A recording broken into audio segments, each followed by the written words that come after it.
All right, moving on, the Investment, Trade and Industry Ministry, in collaboration with Industrial Research Institute of Malaysia, Rahim, will introduce a star rating system for industrial parks next year to ensure they meet acceptable standards. And according to Deputy Minister Liew Chin Tong, the system will evaluate planning and management, infrastructure and business competitiveness, environmental sustainability and social responsibility. So the other question is, could this initiative boost competitiveness, attract global investments and enhance supply chains in key sectors like semiconductors, or are there critical gaps that need to be addressed? So joining us today is Surveyor Sulaiman Saheh, the Director of Research at Rahim & Co International's neighbourhood, to help us unpack the potential challenges and also the opportunities of this ambitious framework. So first of all, thank you so much for joining us this morning, Sulaiman. Perhaps could you briefly explain what the industrial star rating entails and what are the objectives intended within the Malaysian industrial sector, and can you explain the key parameters that the system evaluates and how they impact the overall performance of industrial parks in Malaysia? Thank you very much. Good morning. The industrial star rating system is planned to be introduced this year. As you mentioned, it's actually a collaboration between MITI, MIDA, as well as Rahim being the standards authority in the country and internationally recognized as well. So the industrial rating system is actually coined so that it will become a benchmark to ease industrialists, investors and whatnot to actually find out which are the industrial parks that are suitable for their investment intentions. This is actually a good call because this is to actually enhance the competitiveness as well as making it easy for investors to actually make their appropriate selection for different types of industrial activities, be it E&E or semiconductors or even manufacturing of F&Bs. So this is actually a good call in terms of making it easier for industrial players to actually make an assessment whether a particular industrial park is actually suitable for them. Only thing is, in executing that, the robustness of the system is actually very important, and hence the four-prong angle that's already been announced by the ministry to actually look at the planning and management side, the infrastructure and business side, as well as the social and environmental aspects, which are all very, very important, especially in today's investment and manufacturing environment. So now that we understand the star rating system for industrial sectors in Malaysia, how would you describe the current state of the Malaysian industrial sector right now, and are there gaps or inefficiencies that industrial star rating is aiming to address, perhaps in infrastructure and also business competitiveness in Malaysian industrial parks, for example? The industrial sector in Malaysia has been performing very encouragingly, especially in the past few years. Industrial sector has been one of the darling sectors between the different types of property sectors.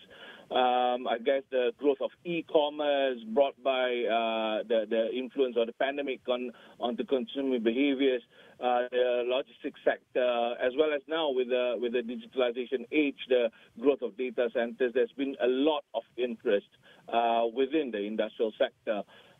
Mind you, total industrial property transactions, just to make a comparison, only accounts to about 2% of the total transactions in the country, but the value that it comes up to a total of 12% or so to the total value of property transactions, which is actually very significant.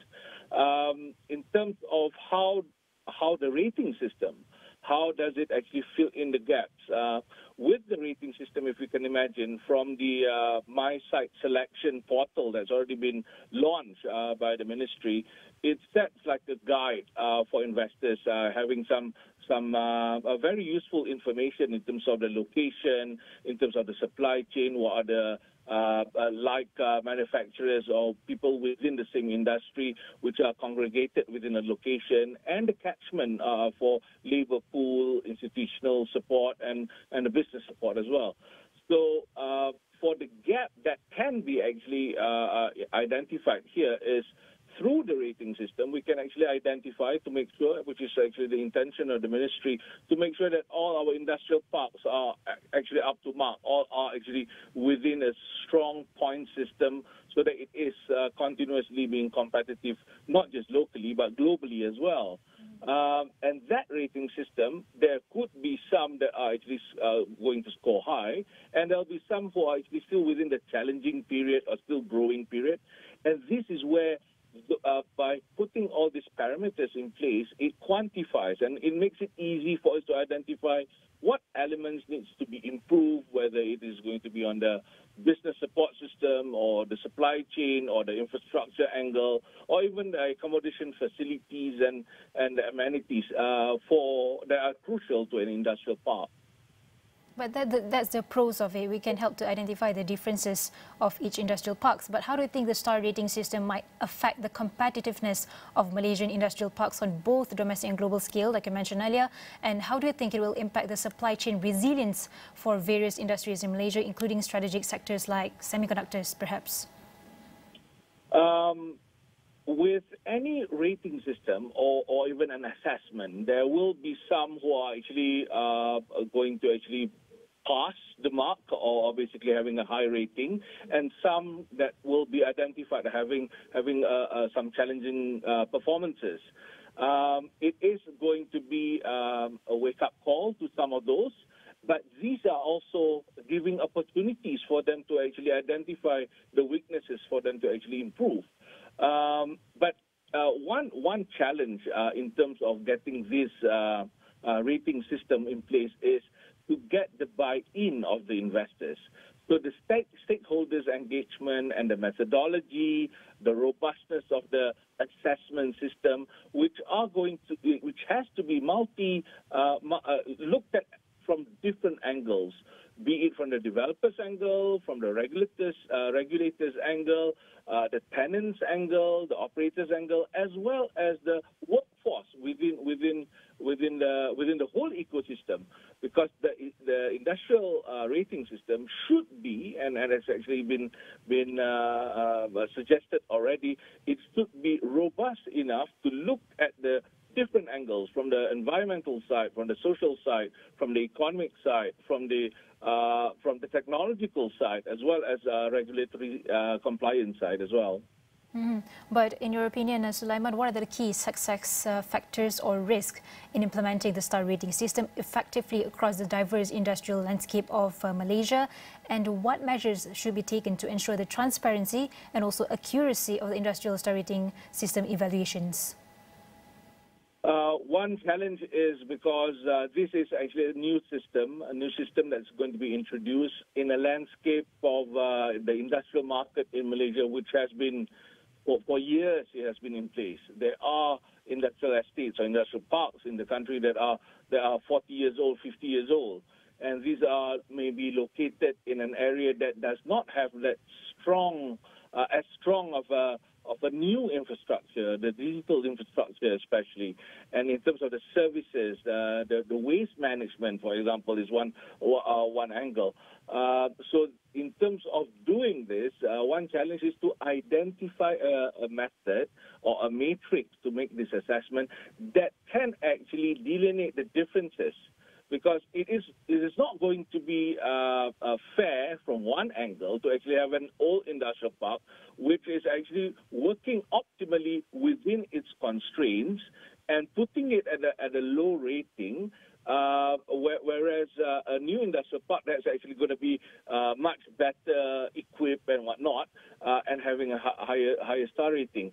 But here again, it be differentiated by different category or different classes of industrial parks, age maybe, as well as location. You can imagine within the major industrial states like Selangor, Penang, Johor, the infrastructure, or even Kedah for that matter, the infrastructure is going to be different compared to some of the other states or some of the areas that are within the rural areas or semi-rural areas.